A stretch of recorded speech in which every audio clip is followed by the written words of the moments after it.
저는 시를 굉장히 좋아합니다. 제가 이렇게 시를 좋아하게 된 이유는 여러분들도 잘 아시는 윤동주 시인의 서시라는 시를 처음 만났을 때 그 시를 읽고는 시가 좋아졌습니다. 그때부터 시를 찾아 읽기 시작했는데요. 이 서시 시는 여러분들 머릿속에 다 있을 정도로 유명한 시죠. 제가 잠깐 읽어드리면, 서시 윤동주. 죽는 날까지 하늘을 우러러 한 점 부끄럼이 없기를. 잎새에 이는 바람에도 나는 괴로워했다. 별을 노래하는 마음으로 모든 죽어가는 것을 사랑해야지. 그리고 나한테 주어진 길을 걸어가야겠다. 오늘 밤에도 별이 바람에 스치운다. 정말 몇 번을 읽어도 또 펜으로 써보아도 굉장한 명문이고 정말 너무너무 좋은 시라는 것을 알 수가 있습니다. 특히 시인이 무엇을 담고 있는지, 어떤 의미를 함축해서 담았는지를 이 구절구절마다 계속 생각하게 만드는 게 너무 좋은 것 같습니다. 아마 그때부터 제가 시를 찾아 읽기 시작한 것 같은데요. 특별히 그 중에서도 잎새에 이는 바람에도 나는 괴로워했다라는 이 부분이 정말 많은 의미들이 담겨 있는 것을 알 수가 있습니다. 먼저는 시인이 자기 자신이 그렇게 일상에 아주 사소한 잘못이나 부끄러움도 용납하지 못하는 그 영혼을 가졌다라는 것을 말하는 겁니다. 윤동주 시인이 아마 그 신앙인으로 알려져 있는데 그 자신의 영혼이 그런 영혼이라는 것, 하나님이 그런 마음을 주셨다라는 것을 여기에 담고 있죠. 그런데 그가 살고 있던 시대가 어떤 시대였습니까? 일제강점기였죠. 그 암울하고 괴로운 시대에 그 순수한 영혼을 가진 자기가 그 순수한 영혼을 그대로 발휘하지 못하고 어떻게 살았는가 하면 괴로움을 당하고 괴로워하며 살았다는 겁니다. 실제로 이 시인이 이 시를 쓴 후 2달 후에 일본의 압박에 못 이겨 창씨 개명을 합니다. 그러니까 그 순수하고 고결한 영혼을 가진 이가 이 힘 앞에 굴복해서, 특히 이 부정한 힘 앞에 굴복해서 창씨 개명을 하는 그 고민 속에서 이 시를 썼다는 것을 알 수가 있죠. 그 괴로움이 들어있고 거기에 이 윤동주 시인의 그 종교적인 그리고 세상을 바라보는 그 관점까지도 여기에 들어있죠.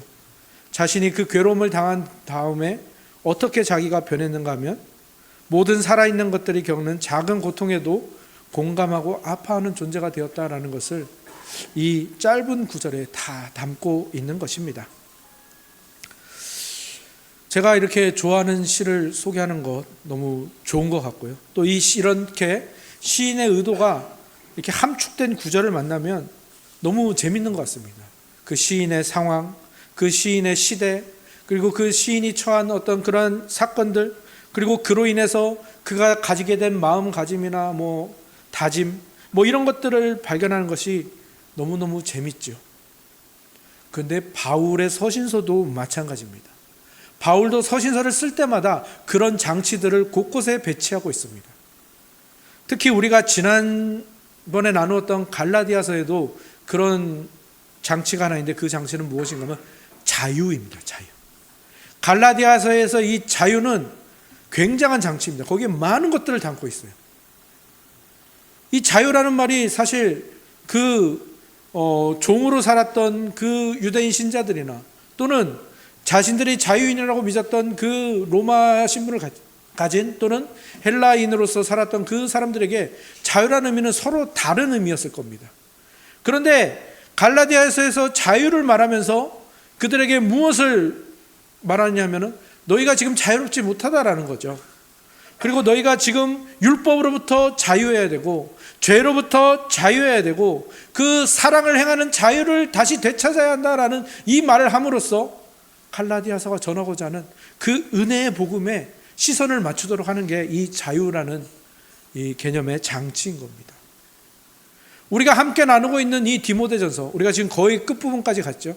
이 디모데전서에도 그러한 장치가 있습니다. 그것이 바로 오늘 본문, 우리가 함께 읽었던 본문 중에 나오는 너 하나님의 사람아 라는 이 구절입니다.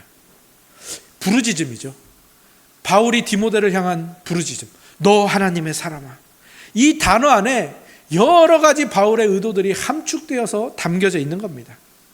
바울이 에베소 교회의 목회자이며 자신의 후임이며 자신의 영적 아들과 같은 디모데에게 하고자 하는 권면이 이 너 하나님의 사람아 라는 이 구절에 함축되어 담겨져 있고, 그것이 어떻게 흘러나가는지가 이 단어 속에 들어있는 거죠.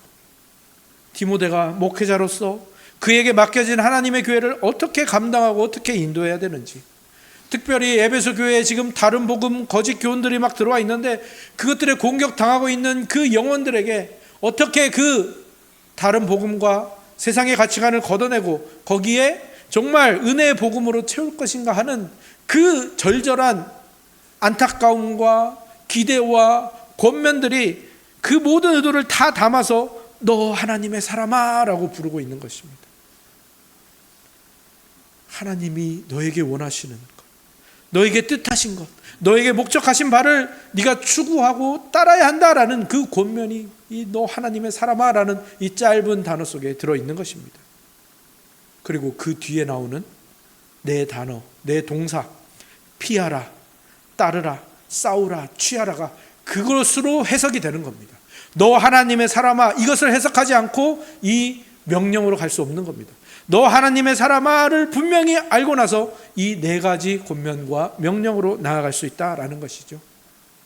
그래서 오늘은 우리가 이 말씀을 가지고 너 하나님의 사람아 라는 이 부르짖음으로 시작해서 그 부르짖음이, 그 권면이, 그 바울의 절절 애끓는 정말 그 권면의 마음이 어떻게 피하라, 따르라, 싸우라, 취하라라는 이 네 가지 명령으로 이어지는지를 차례차례 한번 살펴보려고 합니다.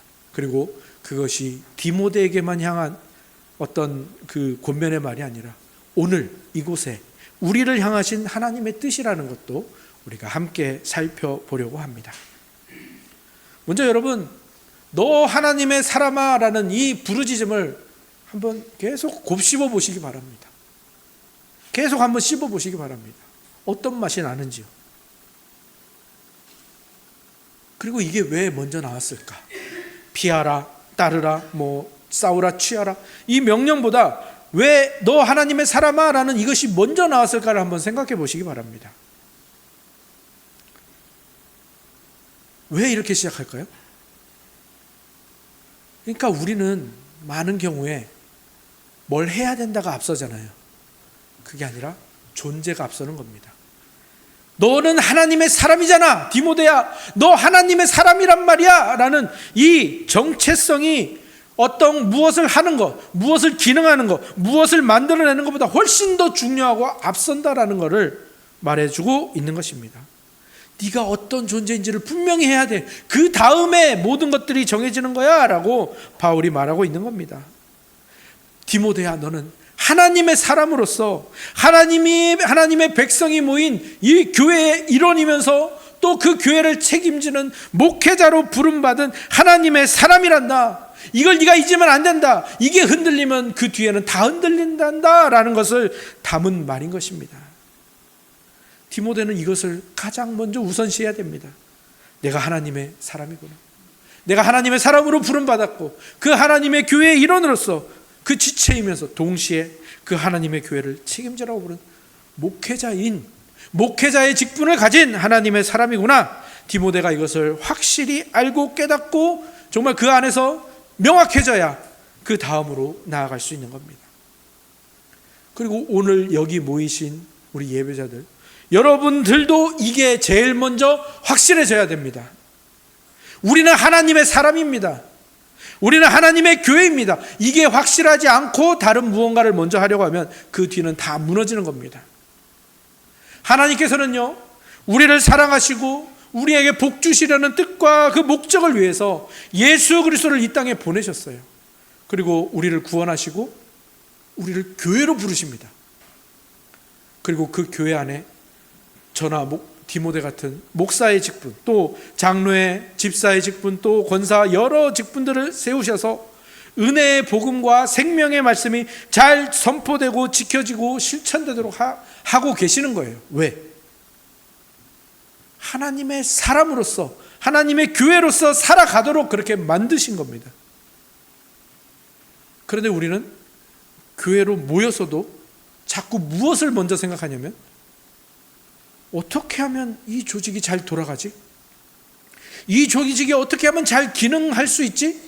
어떻게 하면 이 조직이 생산력이 더 높아질 수 있지? 여기에만 관심을 가진다라는 거예요. 이 예배 순서자를 어떻게 돌려야 하지? 저도 거기에 관심이 많겠죠. 주방 봉사와 식사는 어떻게 효율적이고 공평하게 돌아갈 수 있지? 청소와 구제와 봉사는 누가 맡아서 해야 좀 더 효율적이지? 우리가 교회로 모여서 이것이 먼저 우선되기 시작하면 다 우르르 무너진다라는 거예요. 또는 반대로 알아서 돌아가겠지. 직분자들이랑 목회자들이 알아서 하겠지. 이것도 마찬가지예요. 이것도 제일 우선돼야 하는 게 없으니까 나타나는 현상들인 거예요.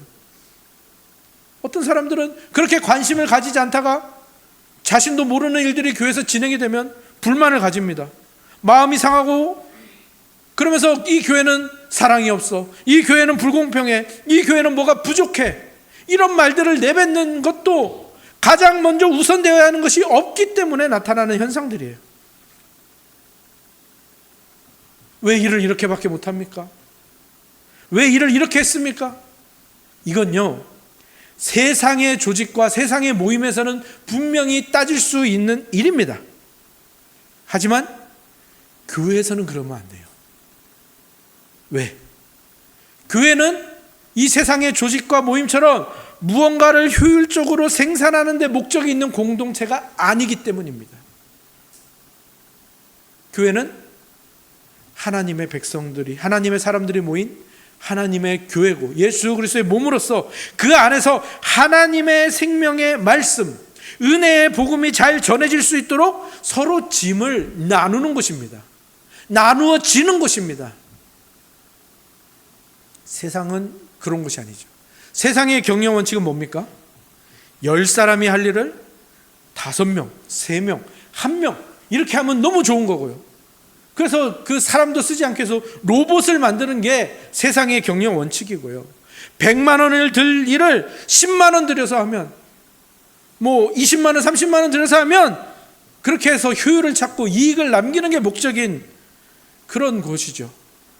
그래서 이 세상의 경영 원칙은 정말 비싼 사람 대신 일만 할 수 있다면 원숭이라도 개라도 데려다 쓰는 것이 세상 기업의 경영 원칙이죠. 그런데 교회는 그런 것이 아니라고요. 교회는요, 오히려 5사람이 하면 되는 일을 50명이 하도록 하는 것입니다. 10사람이면 되는 일을 100명이 하도록 하는 것이라고요. 왜? 그래서 그 사람이 자신이 하나님의 사람이고 예수 그리스도의 몸이라는 것을 알게 하는 것이 교회입니다. 그래서 그 안에서 그것을 위해서 서로 짐을 나누어지고 다른 사람의 짐을 대신 지고 사랑하는 것을 배우는 것이 교회입니다.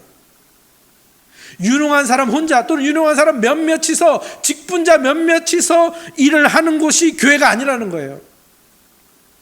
조금 느리더라도, 조금 불편하고 더디더라도 모두가 함께 가는 것이 교회입니다. 모두의 이야기를 듣고 모두가 항복하도록 돌아가는 것이 교회라는 거예요. 이게 신앙이고 이게 하나님의 사람이 사는 방법입니다. 이것이 확실해져야 그 다음에 우리가 무엇을 피하고 무엇을 따르고 무엇을 싸우고 무엇을 취하는지가 정해지는 거예요. 근데 우리는 자꾸 요거 해야 되는데, 요거 따라야 되는데, 요거 피해야 되는데, 요거 만들어내야 되는데, 요거 해야 되는데, 여기에 집중하고 있다는 거예요. 이것이 하나님의 사람, 예수 그리스도의 몸, 이것이 확실하지 않은 채로 이것만 하고 있다는 거죠. 이제 우리가 눈을 돌려서 내가 하나님의 사람이구나, 내 옆에 있는 저 사람도 하나님의 사람이구나, 그래서 우리는 하나님의 사람들끼리 모여서 예수 그리스도의 몸을 이루어가는구나, 하나님의 뜻과 목적을 이루어가는 사람이구나, 이것을 알면 그 다음은 따라오는 거라고요. 그럼 따라오는 것들이 첫 번째로 뭐라고 했습니까? 피할 것. 피하라. 피할 것은 무엇입니까? 그는 우리가 지난 시간에 살폈던 것처럼 돈을 사랑하는 것으로 대표되는 것들이죠. 돈을 사랑한다. 저번에도 말씀드렸지만 이거는 돈을 미워하거나 돈을 죄악시하거나 이걸 말하는 게 아니죠. 돈을 사랑한다라는 건 뭡니까? 그냥 하나님 없이 내 능력으로 할 수 있는 모든 걸 뜻하는 겁니다. 말하자면 하나님을 주인 삼지 않고 내가 주인 돼서 하는 모든 행위를 통칭하는 게 돈을 사랑하는 거예요. 아까 얘기했던 것처럼 교회를 세상의 조직이나 그 모임처럼 효율성이나 편리함을 중심으로 이끌어가는 것도 다 포함이 되는 거예요. 돈을 사랑하는 일에. 왜? 돈이 있으면 다 되는 거거든요. 효율성은 그런 거잖아요. 돈이 있으면 다 됩니다. 자본이 있으면 다 되는 거예요.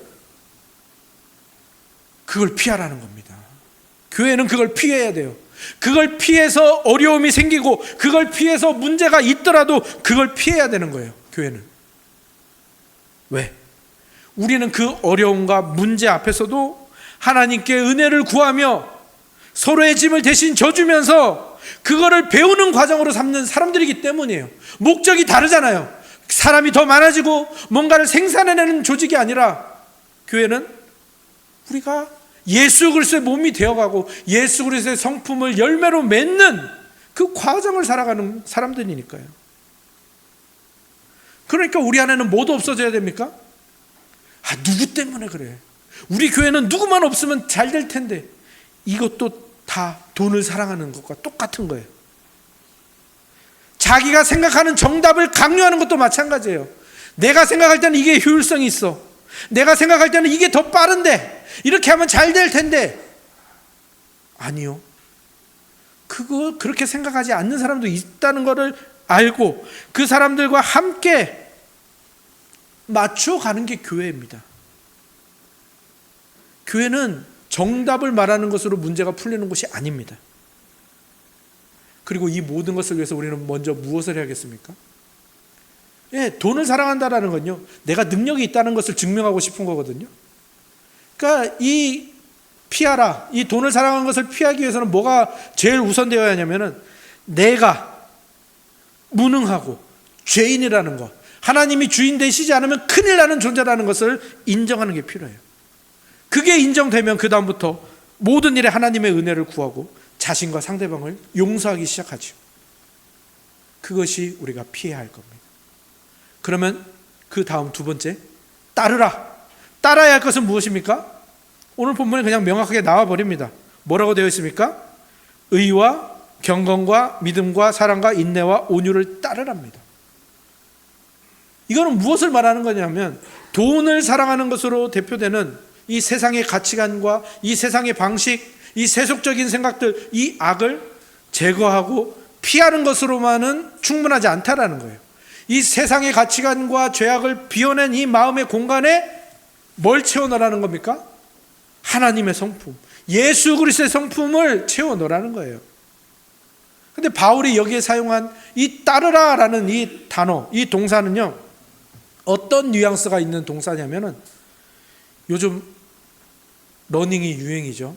한참 됐지만 러닝하는 사람들이 굉장히 많아졌습니다. 그 러닝하는 사람들이 자기의 목표 지점이나 목표 시간이나 목표 속도나 이런 걸 가지고 목표를 정하고 그 목적을 향해서 간단 말이에요.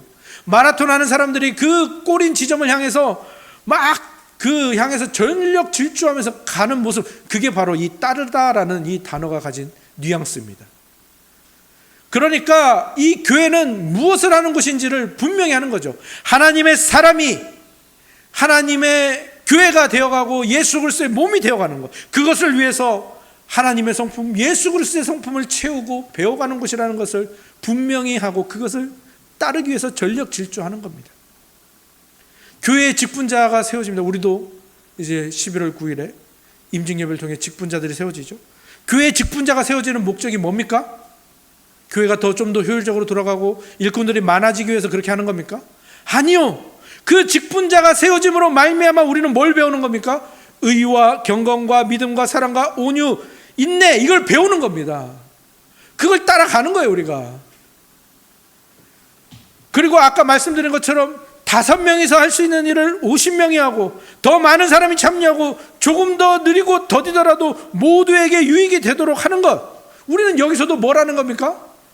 의와 경건과 믿음과 사랑과 인내와 온유를 기르는 법을 배우는 거예요.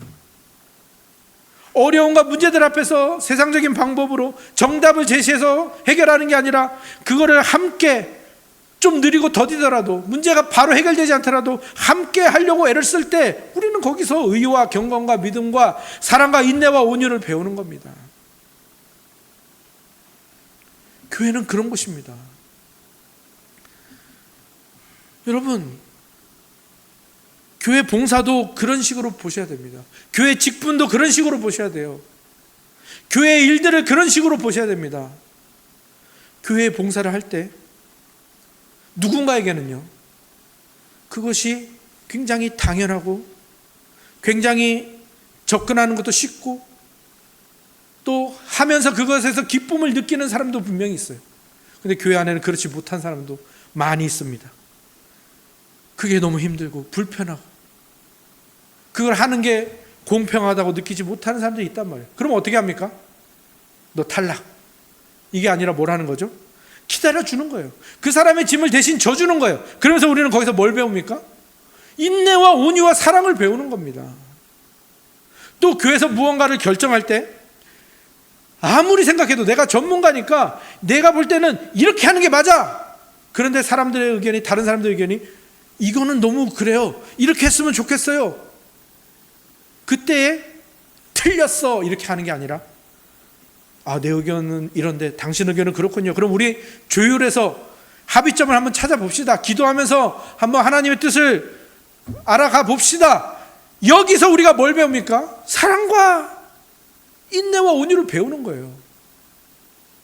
그게 지금 바울이 디모데에게 가르치고 있는 정당한 신앙이며 하나님의 사람으로서 살아가야 하는 모습들인 거예요. 그리고 이게 우리가 싸워야 할 선한 싸움. 세 번째가 뭐라고 했습니까? 싸우라. 우리가 싸워야 할 믿음의 선한 싸움이 바로 이것을 가지기 위한 싸움이에요. 이것을 우리의 것으로 만들기 위한 싸움인 거예요. 근데 이 싸우라라는 말에는 어떤 것이 전제되어 있을까요? 싸우라. 그러면은 싸우라, 전투해라, 돌격 앞으로, 이런 말이 아니고 이 싸우라라는 말에는 어떤 말이 들어있냐면은 승리가 있다라는 거예요. 끝이 있다라는 거예요. 그 단어에, 성경에는 단어에 그런 의미들을 넣으려고 굉장히 시제라든지 인칭이라든지 이런 걸 그렇게 사용하거든요. 이 싸우라라는 말 속에도 그게 들어있어요. 이거는 끝이 있다. 승리의 날이 있다라는 거예요. 승리의 날이 언제입니까? 예수님이 다시 오시는 날이죠. 그러니까 이 싸우라라는 단어에는 끝이 있다라는 이 종말론적인 신앙이 들어있는 겁니다. 그러니까 뭘 우리가 알 수 있는 겁니까? 당장 이겨야 되고 지금 당장 승부를 내는 것이 아니라는 것을 알 수가 있죠. 효율적이지 않고 더디지만 이거를 반드시 승리하게 하실 그분을 믿고 나아가는 거예요. 성과나 결과가 당장의 눈에 보이진 않더라도, 오해와 반대가 있더라도 이 선한 싸움 반드시 하나님이 승리하게 하실 것이니, 반드시 예수 그리스도께서 승리로 만들어 주실 것이니 의기소침하지 말고 나가는 겁니다. 이게 싸우라라는 말에 들어있는 뉘앙스예요. 염려하고 걱정하면서 나만 하는 것 같아, 왜 다른 사람은 안 하지, 이러면서 도망치지 말라는 거예요. 담대하게 이 사명을 위해서 나아가라는 거예요. 나 혼자 하는 것 같았지만 마지막에 보니까 예수님이 함께하고 계셨고, 또 주변에서 다른 사람들은 다른 것을 하고 있었고, 그것들을 합력해서 선을 이루시는 그분을 기대하며 담대하게 나가라는 것, 이게 싸우라라는 말에 담겨있는 권면인 겁니다. 그리고 그것은 하나님의 사랑이라는 이 정체성에서 비롯된 것이죠. 마지막 권면이 뭐였습니까? 취하라. 뭘 취해야 됩니까? 영생을 취하라. 영생은 뭡니까? 영생은 여러분들이 죽어서 갈 저 천국, 하나님 나라, 이것만 영생일까요? 아니요. 영생이라는 걸 뭐냐면요, 예수 그리스도를 보내신 하나님 아버지를 아는 겁니다. 안다라는 건 뭐예요? 저번에도 말씀드렸죠? 안다. 여러분, 손흥민 선수 알죠? 근데 손흥민 선수는 여러분은 알까요, 모를까요? 몰라요. 저 손흥민 선수 되게 좋아하거든요. 그 경기나 하이라이트 찾아보거든요. 저 손흥민 선수 좋아하고 그 사람에 대해서 잘 알아요. 근데 손흥민 선수가 저를 압니까, 모릅니까? 몰라요. 관심도 없을 거예요. 그죠? 이건 아는 게 아니에요. 하나님을 아는 건 뭡니까? 상호적인 거예요. 서로 아는 거. 그래서 이 안다라는 말이 구약 성경에서 어떤 말로 쓰냐면은 함께 자는 거예요. 부부가 함께 자는 거를 안다라는 말과 동등한 단어를 써요. 똑같은 단어를 써요. 왜? 그렇게 속속들이 아는 걸 말하는 거예요. 그러니까 영생이라는 건 뭐예요? 하나님과 인격적인 관계를 계속 맺어가면서 속속들이 알아가는 거예요. 그게 영생을 취하는 겁니다. 돈을 사랑하는 가치관에서 벗어나서 무엇이든지 의와 경건과 믿음과 사랑과 인내와 온유를 배우는 과정으로 가져가면서 또 그것들을 무기로 삼아서 선한 싸움을 하면서 주님 오실 날을 기다리면서 우리는 뭘 하는 거예요? 하나님에 대해서, 예수님에 대해서 속속들이 알아가는 거예요. 이게 영생을 취하는 겁니다. 그리고 그 선한 싸움을 할 때마다 우리는 뭘 하고 있는 거예요? 그 선한 싸움의 끝이 있고 승리하게 하실 것을 믿으면서 우리가 선한 싸움을 할 때마다 뭘 하는 겁니까? 세상 가치관을 버리고 의와 경건과 믿음과 사랑과 온유와 인내를 배우면서 우리는 뭘 하는 겁니까? 그냥 소모적인 일을 하는 게 아니에요. 그냥 하나님이 시키니까 그 일을 하는 게 아니에요. 우리는 뭘 하고 있는 겁니까? 네, 저 천국을 미리 땡겨와서 사는 거예요. 영생을 미리 땡겨와서 사는 거예요. 세상적인 가치관, 돈을 사랑하는 것이 일반적이고 효율성이 일반적인 이 세상에서 그렇게 살지 않겠다. 나는 하나님의 사람으로 예수 그리스도의 몸으로 살겠다. 이게 바로 영생을 미리 땡겨와서 사는 거예요. 천국을 맛보면서 사는 거고요. 우리 모두는요, 바로 이 일을 위해서 부름받은 사람들입니다. 우리는 목사로, 장로로, 집사로, 권사로, 성도로 부름을 받은 겁니다. 그 모든 것이 하나님의 사람의 다른 이름들인 거예요. 우리는 이제 뭘 보고 살아갑니까? 하나님의 신실하심이 이 하나님의 교회, 이 하나님의 사람들을 가장 아름다운 모습으로 만들어 가시고 승리하게 하실 것을 믿으며 나아가는 겁니다. 그것을 위해서 우리를 세우신 거예요. 저는 교회로. 그리고 하나님께서는 이 목적을 내가 반드시 이루겠다라는 표시로 어떤 표시를 우리에게 주셨습니까? 자기 아들을 십자가에 못 박았어요. 하나님이 말씀하시는 거예요. 나는 내 생명보다 더 귀한 걸 걸었다라는 거예요. 내가 너를 반드시 승리하게 하고 반드시 선하게 만들고 반드시 아름답게 예수 그리스도의 몸, 하나님의 성품을 가진 그 하나님의 사람으로 만들 것이다. 나는 거기에 내 아들을 걸었다. 여러분, 여러분보다 여러분의 자녀가 더 귀하게 느껴지잖아요. 그죠? 여러분을 칭찬하는 것보다 여러분 자녀를 칭찬하는 게 훨씬 더 기분이 좋잖아요. 그 하나님의 마음이 여기에 담겨 있는 거예요. 예수 그리스도의 십자가에 내가 나보다 더 귀한 내 아들을 걸었다. 그러니 포기하지 말고, 그러니 의기소침해지지 말고, 그러니 정죄하거나 무너지지 말고 그 길로 가라. 하나님의 교회가 되는 하나님의 사람이 사는 그 길로 가라라고 오늘 이 말씀을 통해서 우리에게 말씀하고 계시는 겁니다. 하나님이 그 신실하심으로 이 천운교회를 여기에 세우셨습니다. 우리가 실패한다고 해서 하나님 실패하지 않으세요. 하나님의 승리는 이미 십자가가 못 박혔기 때문에, 십자가가 땅에 꽂히고 그 역사 속에서 완전히 박혔기 때문에 우리는 절대 실패하지 않습니다. 우리가 잘하면요, 우리가 잘하면 하나님 영광 받으시고 우리를 칭찬하실 거예요. 그런데 우리가 그 잘하고 기능하는 것에 목숨을 거는 게 아니라고요. 왜? 하나님은 어떤 분이십니까? 예수님이 말씀하셨죠. 하나님은 이 돌들로도, 이 땅에 있는 이 돌들로도, 여기 있는 이 나무, 무생물로도 아브라함의 자손을 만드실 수 있는 분이래요. 이게 무슨 말입니까? 이 나무로도 하나님의 교회를 만드실 수 있는 분이에요. 그런데 하나님이 그렇게 하지 않으신다고요. 하나님은 어떻게 하시는 겁니까? 죄인을 하나님의 사람으로 부르셔서 죄인을 하나님의 교회와 예수 그리스도의 몸으로 만드신다고요. 그리고 반드시 영광스럽게 하신다고요. 반드시 승리하게 하신다고요.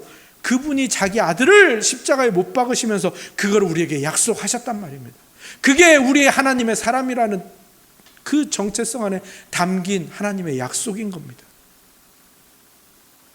여러분, 그 정체성을 오늘 확실히 하시고 그 정체성을 기반으로 그것을 기초로 해서 하나님이 여러분에게 주신 직분, 직무, 그리고 여러분에게 주신 어떤 일들, 그 권면들을 잘 섬기며 감당해 나가시길 바랍니다. 하나님은 여러분을 반드시 승리하게 하실 겁니다. 그러니 하나님께 여러분을 내어드리시고 특히 여러분의 주인 자리를 하나님께 내어드리시기 바랍니다. 여기 모이신 모든 분들은 하나님의 사람들입니다. 하나님의 사람들이신 우리 성도 여러분, 하나님이 일하실 자리를 내어드리고 하나님과 함께 또 옆에 있는 지체들과 함께 오늘 본문이 말하는 피하고 따르고 싸우고 취하는 이 선한 싸움에 승리하시고 함께 손잡고 걸어가시기를 주님의 이름으로 축원합니다. 아멘.